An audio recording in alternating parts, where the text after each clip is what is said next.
A nota de matemática dos mais ricos do Brasil foi igual à da classe média da OCDE e dos pobres no Vietnã, dados do PISA 2022. Isso aí. Bom, o que eu queria comentar sobre isso? Esse é apenas mais um indício. Olha só a comparação com a Turquia. Tá vendo ali, Turquia? Isso é a Turquia. Turquia é um país muçulmano. Ih, começou. Não, mas... Não, porque às vezes... Isso eu vejo também. Às vezes vem uns brasileiros falam comigo, e os caras falam também dos países islâmicos, como se fosse... Não, país islâmico, um bando de babo, de ignorante, abesta... Olha o Brasil ali como tá. Minha gente, eu vou dar uma dica pra vocês. O Brasil não tá... O Brasil e o brasileiro em geral não tá com moral pra cantar de galo em relação a país nenhum, viu? Tem os países da África que padecem de problemas enormes, guerra civil e a zorra toda, mas eu vou dizer uma coisa sobre a África. Tem países da África que estão crescendo economicamente. Saibam disso. Sim. E tem muita gente, eu conversei com algumas pessoas que foram alunos da academia, que eram políticos da África. Caramba. É? E que chegaram a me convidar para ir lá, mas acabou que eles sumiram. Eu lembro. Você lembra disso, lembro. né? Era para ir para Cabo Verde. Sim. Era para fazer uma visitação em Cabo Verde no final do ano passado. Foi final do ano passado? Acho que foi. Final do ano passado. Acabou não rolando, eles sumiram. Mas um era deputado de Cabo Verde e o outro era um presidente de uma fundação que eles estavam montando uma fundação de cultura que queria se espelhar na Academia MBL. Um país muito simples. Opa! Entrou outra pessoa. É isso aí, Pedro. Salve, salve. Agora o negócio tá fluindo. Sentindo que a energia deu uma balançada. Mas então, contando o negócio de Cabo Verde. Aí, o que eu sentia conversando com eles? Eu sentia uma coisa que eu não sinto na política brasileira. Tirando as nossas coisas. Esperança. Pareciam pessoas, cara, que estavam construindo o país. Sabe quando você sente... O país é muito simples, pobre, com vários problemas, sabe? Mas que eles estavam construindo uma parada, que eles estavam fazendo ali, que eles estavam botando os tijolos, e que parecia existir um interesse genuíno de fazer as coisas funcionarem. Tem muitos países da África, muitos países. Perguntem ao Paulo Cruz, quando ele estiver em live, pergunta ao Paulo, que o Paulo entende bem disso. Tem muitos países da África que estão crescendo economicamente, e que tem elites, tem pessoas lá, que querem fazer o país funcionar. Isso existe. Então a situação do Brasil é muito delicada. Muito delicada. Não tanto porque a gente esteja numa situação tão complexa quanto países que sofrem de pobreza extrema ou de guerra civil. Nós não estamos. Mas porque a nossa situação é estruturalmente muito ruim. As nossas elites são terrivelmente ruins. Terrivelmente ruins. Das piores que tem no mundo inteiro. E, terceiro fator, é um país que tem baixa natalidade. A natalidade brasileira já está caindo há um tempo. E isso é sinal de não renovação, de gerações envelhecidas. Bem complicado. E veja aí o resultado. Ó, o OCDE Average. Ali a média da OCDE, que é parecido com a média da Turquia. Vietnã está um pouco acima. Vietnã está um pouquinho, ligeiramente acima da média da OCDE. Em todos os pontos ali que eles colocaram. E o Brasil muito abaixo. E não é só matemática. É em matemática e português. Assim, a condição do nosso ensino é muito pra caramba. Esse negócio assusta. Assusta. Mas eu acho que para o ensino brasileiro melhorar, precisa primeiramente melhorar algo que não tem nada a ver com o ensino. Precisa melhorar as condições de presença do aluno em sala de aula. Eu já falei isso várias vezes. O Paulo Cruz, que dá aula no estado há, sei lá, 20 anos, fala e diz direto. O professor, todo professor que está no colégio público, não consegue dar aula. Não consegue. É simplesmente impossível dar aula no colégio público a contento. Porque os alunos não prestam atenção, eles são extremamente caóticos, e os mecanismos de se manter a disciplina em sala de aula são muito frágeis. Há muito poder nas mãos do aluno e pouco poder nas mãos do professor. Então, a minha tese sobre educação é simples. É preciso tirar o celular da mão dos alunos E é preciso estabelecer a ordem nas escolas. E é preciso também rever a reforma do ensino médio. Mas é um ponto contencioso, porque eu acho que o MBL chegou a apoiar a reforma do ensino médio, parecia uma coisa muito interessante, realmente ela no papel é bastante interessante, porque ela conferiria ao alunado a capacidade de escolher os itinerários formativos que ele preferir, não tendo aquele ensino engessado, que você tem que fazer aquelas matérias obrigatórias que não interessam e tal. Então, em tese, isso seria muito bom, isso seria interessante. O grande problema é que isso não deu muito certo. Os itinerários formativos que surgiram são muito deslocados da realidade prática, né? Para olhar para cá. São muito deslocados da realidade prática. E os professores se queixam constantemente. Então, eu acho que a gente tem que fazer muito feijão com arroz, entendeu? Outra coisa que eu discordo também, isso é muito... Isso eu nem sei qual é a posição do Kim, que foi da Comissão de Educação, e qual seria a posição do MBL. Mas existe uma crença muito difundida que é preciso colocar o aluno mais horas em sala de aula. Você tem que ter mais aulas, mais aulas, e mais aulas, cada vez mais aulas. Eu acho isso um grande erro. Grande erro. Pelo menos quando eu fui professor do Instituto Federal, tudo bem, o Instituto Federal não funciona da mesma maneira que as escolas estaduais, é óbvio, é diferente. O que eu sentia lá era o contrário. Eram os alunos muito exaustos, porque eles tinham aula demais, eles ficavam muito tempo enfornados naquilo ali, e isso não fazia com que eles aprendessem melhor. Então eu sou da opinião que tem que ter menos assunto.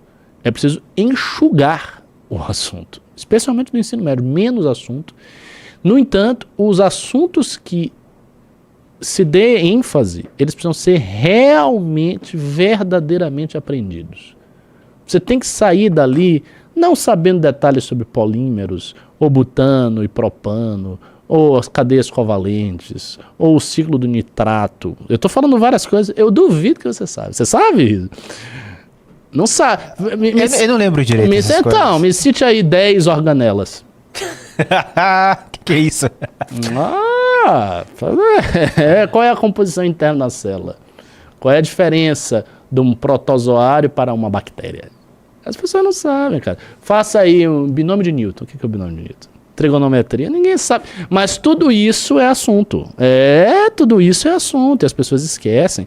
Plano inclinado, fórmula de Torricelli. Eu tenho boa memória, eu me lembro de muita Caramba. coisa. Se eu parar e for puxar... Aqui não, mas se eu puxar pelo menos várias horas, muita coisa eu vou lembrar. Mas as pessoas não lembram. Porque elas decoram e esquecem. Então, o que eu acho que tem que ter um conteúdo menor, só que o conteúdo mais enxuto, ele tem que ser extremamente sólido. Extremamente sólido.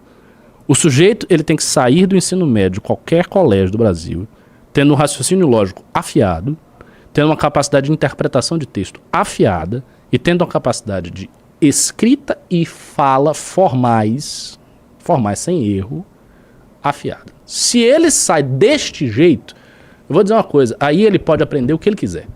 Porque ele terá precisamente as ferramentas do aprendizado. A pedagogia moderna, ela é muito ambiciosa nas coisas que ela se propõe. Aí ela pensa formar um ser humano com integralidade, desenvolver uma série de habilidades. Isso esquece, isso não vai acontecer. Isso não vai acontecer, isso é impossível. Então a gente tem que ensinar poucas coisas de maneira muito sólida, num ambiente com muita ordem, aonde o aluno ele fica ali quieto, e é difícil ficar quieto, principalmente quando você é criança e adolescente, não é fácil, e ele não tem o celular na mão. Se isso for feito, e eu não vejo nenhum indício que será, mas se isso for feito, tenho certeza absoluta que essas notas do PISA vão melhorar. Muito. Todas as notas do PISA melhorariam demais se a educação brasileira seguisse esse receituário. Que é um receituário simples. Em si ele é simples. Ele é intrinsecamente simples. A complexidade do receituário da educação é como pôr isso na prática. Porque aí você tem 1 milhão de comissões, e aí tem um político, e aí tem o empresário que ganha dinheiro com a educação, que a gente sabe. Vou dar um exemplo aqui. Essa mutação toda que está tendo. Ah, não, agora o negócio é tecnologia, é tablet, é não sei o quê. Isso é para alguém ganhar dinheiro, né, meu irmão? Tá achando o quê? Que não é? Que porque a tecnologia é uma coisa linda. Que conversa fiada. Alguém está ganhando dinheiro. Eu sei quem é, mas enfim. Não vou ficar entrando em detalhes. Mas tem muita gente que está ganhando dinheiro com isso. Então, se você tirar quem está ganhando dinheiro com essas coisas de educação, você tira quem está ganhando dinheiro, você tira essas maluquices pedagógicas que não servem pra porra nenhuma. Você tira o pessoal que não quer que mude nada. Você tira os políticos que ficam ali dando pitaco. E você faz uma coisa assim, rigorosa, simples e eficaz. Medida simples. Tira o celular da mão do adolescente. Medida simples. Não é um negócio complicado. Você tem que ter a teoria pedagógica de Jean Piaget, porque Vygotsky, nos anos 30, quando ele teoriza, não precisa de nada disso. É pegar o celular que está na mão do infeliz lá e tirar da mão. Para quê? Para que ele seja obrigado a assistir. E se ele não quiser assistir, beleza. Se ele não quiser assistir, ele vai fazer como era antigamente. Ó, entrou outra pessoa. Valeu, Júnior.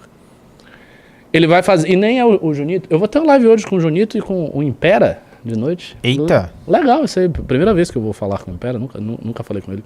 Ele faz sempre uns documentários interessantes, né? Então, voltando. Se você tira o celular da mão do adolescente, ele vai se distrair? Vai, mas ele vai se distrair como era feito nos anos 90. Ele vai se distrair conversando com o outro.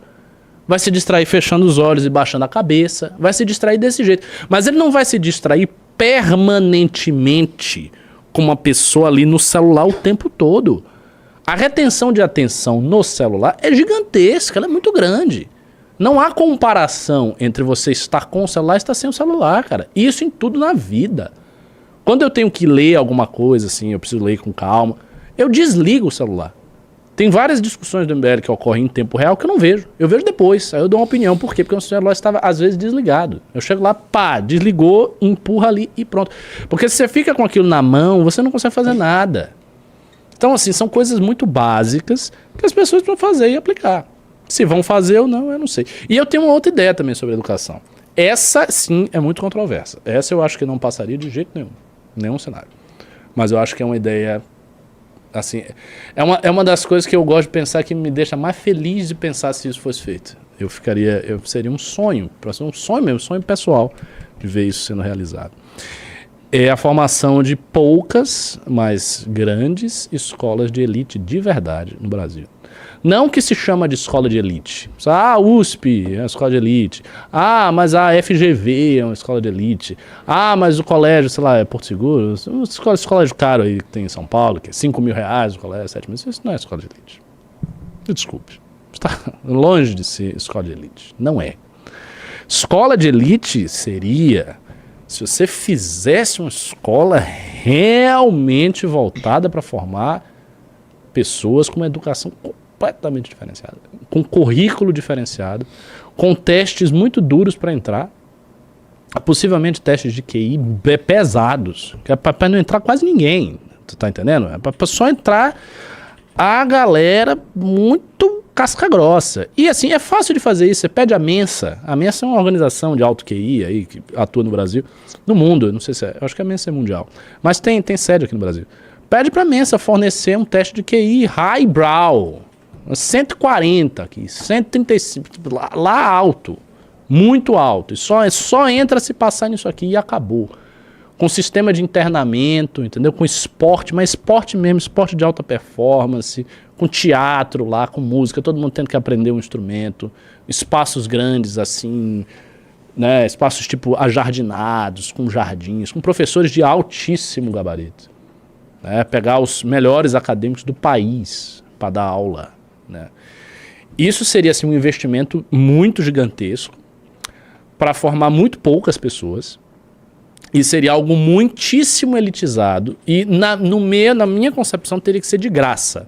De graça, para poder entrar qualquer um. Óbvio, ia entrar muito mais o filho do rico, é evidente. É evidente que ia. Né? Ele conseguiria mais passar, mas não teria problema, porque algum pobre talvez entrasse. Mas a ideia de um colégio assim, e eu tenho um nome para isso, o nome é Castalia, em homenagem ao que o Hermann Hesse, um autor, um romancista alemão, escreveu, O Jogo das Contas de Vidro, das Glasperlenspiel. E essa escola formaria uma galera que não ia nem parecer um ser humano. A galera aqui ia estar... E aí você vai pensar, mas qual é a finalidade? Você tem um gasto tão gigantesco para formar poucas pessoas. E isso desde cedo, desde criança. Para formar até final. E aí o que aconteceria? Essas pessoas seriam enviadas para universidades no estrangeiro. Tendo que, olha só, que voltar ao Brasil. Com um contrato que as amarraria, elas iam para o estrangeiro, Harvard, Berkeley, Sorbonne e tal, mas elas iam ter que voltar ao Brasil. E aí os detalhes desse contrato que elas iam fazer eu não sei, mas eles iam ter que voltar ao Brasil. Por quê? Porque o que essas pessoas fariam? Estas pessoas seriam os luminares de uma transformação da sociedade brasileira de cima para baixo. Essas pessoas seriam grandes políticos, grandes escritores, grandes tradutores, cientistas, gente que ia disputar prêmio Nobel, gente que ia disputar medalha Fields, entendeu? Gente que ia estar na cabeça da cabeça do país, no topo. E aí, se isso fosse um grande sucesso, e demoraria muito para ver se é um sucesso, porque a educação é uma coisa longa, poderia se expandir. Parte do orçamento da educação poderia estar dirigida a isso. E aí, cara, outra coisa, Riso, seria mais fácil trazer iniciativa privada, grana dos outros. Sabe por quê? Porque você ia formar pessoas muito capacitadas. Muito capacitadas. Então, essas pessoas, eles teriam um valor agregado, como se fosse um capital humano hiper qualificado, com o qual você conseguiria ir erguendo o país. Porque nós temos no Brasil uma deficiência que é dupla. A gente tem uma deficiência na base e uma deficiência no topo. A nossa elite não é inteligente. A gente acabou de ver o resultado do PISA. A nossa elite é burra. Ela é burra mesmo. Não é a maneira de dizer, não. Ela é burra, inculta, ignorante, tapada, estúpida. É isso aí. Ah, mas ela tem dinheiro e continua burra. Ah, mas a galera, os empresários brasileiros são burros. Os empresários brasileiros são burros. Eu não estou falando de brincadeira, não. Os empresários do Brasil são burros. Eles não são criativos, inteligentes, disruptivos como são os empresários estrangeiros. Eles não são. Eles não são.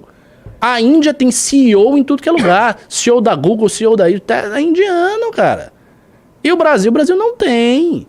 Ah, os acadêmicos brasileiros. Veja, nós temos grandes acadêmicos. Não vou aqui jogar pedra, até porque eu estou fazendo lá a USP e tal. É uma instituição, ela tem um certo nível. Mas não é um negócio assim do outro mundo. A média, você tira ali o alunado, a média e tal. Entendeu? Isso é mais ou menos. Não é um negócio assim, uau. Você chega assim, você fica assim impactado. Não é assim. E nós não conseguimos estar no topo do topo em praticamente nada. Então, um sistema educacional desse permitiria que uma pequena parcela do Brasil conseguisse furar o teto do país e chegasse lá no topo e disputasse com todos os caras mais impressionantes do mundo inteiro, da China, da Índia, da Rússia, dos Estados Unidos, da Europa.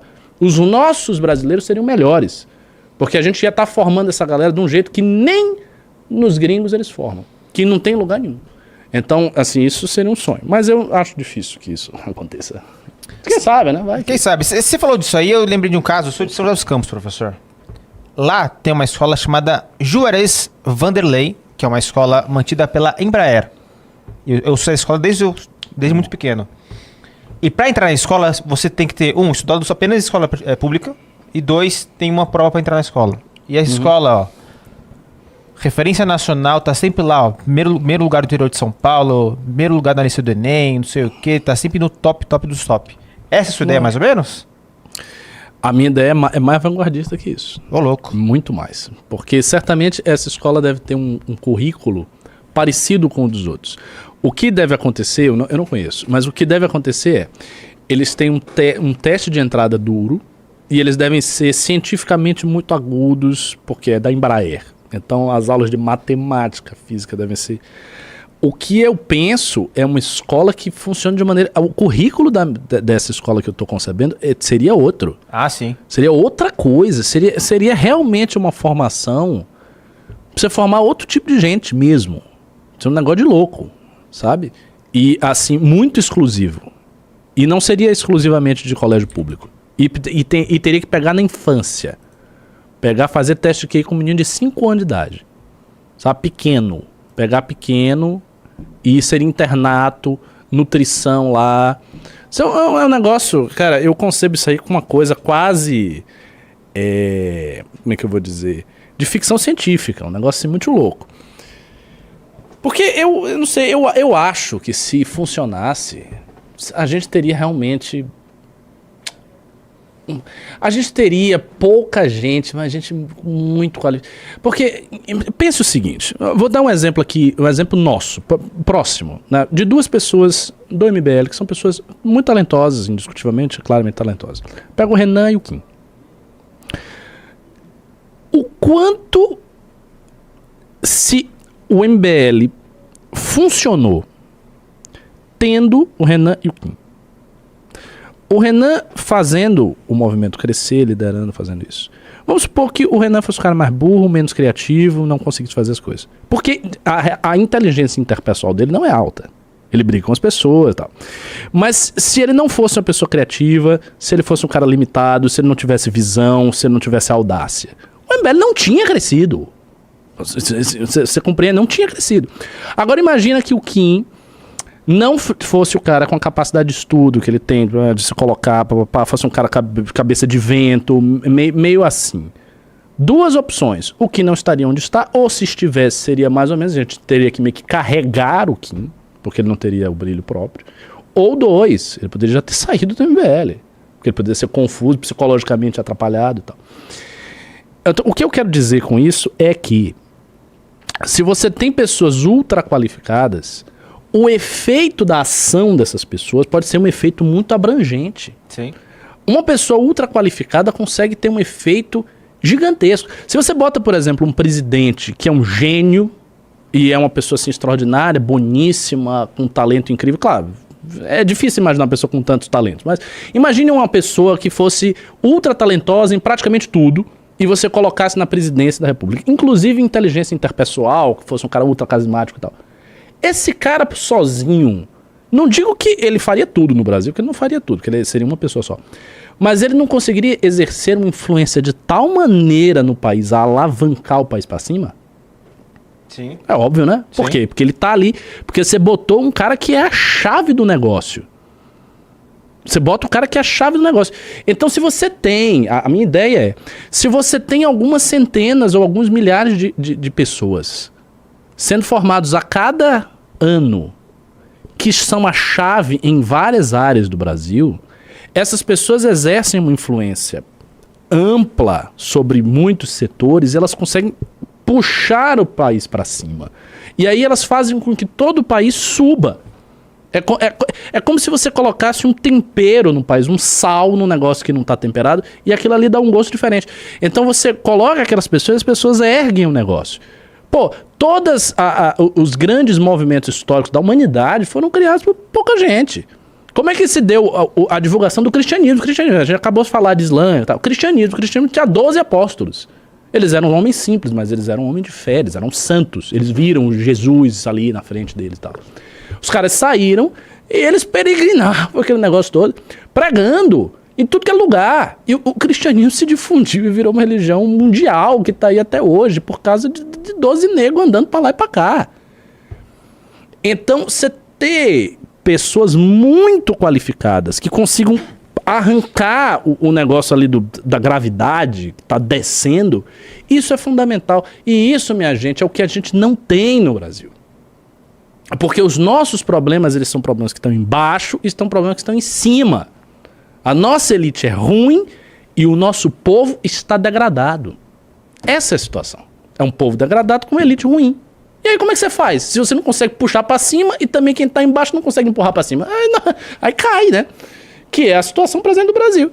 O Brasil ele vai se deteriorando porque ele não tem meios de puxar para cima. Então eu acho que a noção de um sistema educacional ultra exclusivo de elite que fosse deste jeito é uma noção que abre um horizonte. Claro, eu tenho absoluta certeza que seria muito criticado, que se alguém for ver essa live aí, um pedagogo vai dizer que isso é um absurdo, que eu estou sendo eugenista, que isso é elitista, que eu sou um louco, que isso é uma coisa doentia, que não é possível, que teste de QI sei lá, eu falei teste de QI, mas poderia ser outro teste. Ah, os testes de QI são obsoletos, porque são inteligências múltiplas. As pessoas colocam várias dificuldades, e não dá, e não pode, é ruim.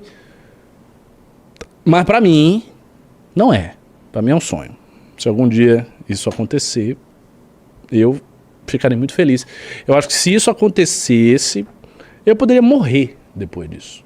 Porque eu sentiria que eu cumpri a minha tarefa aqui na existência. Eu fiz uma coisa boa.